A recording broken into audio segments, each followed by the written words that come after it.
colleagues are calling for increased surveillance by law enforcement. You call that hogwash. Why is that hogwash? You know, I think Marco gets it completely wrong here. We are not any safer through the bulk collection of all Americans' records. In fact, I think we're less safe. We get so distracted by all of the information, we're not spending enough time getting specific information on terrorists.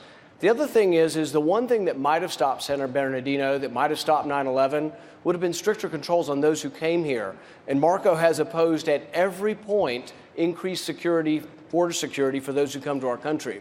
On his Gang of Eight bill, he would have liberalized immigration, but he did not, and he steadfastly opposed any new border security requirements for refugees or students.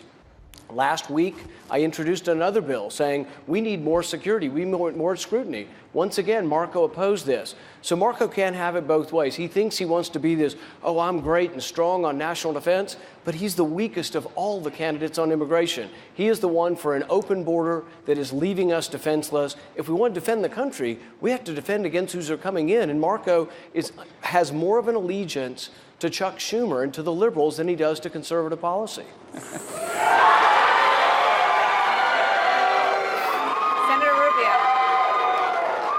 I want to thank Rand for another 30 seconds because, number one, what he's pointing to is a bill last week, an amendment he voted for that only 10 people voted for. You know why? Because it's not focused on terrorists. It would have banned anyone from coming here. Someone from Taiwan would not have been able to come here as a tourist. Number two, this program, this metadata program, is actually more strict than what a regular law enforcement agency has now. If a regular law enforcement agency wants your phone records, all they have to do is issue a subpoena.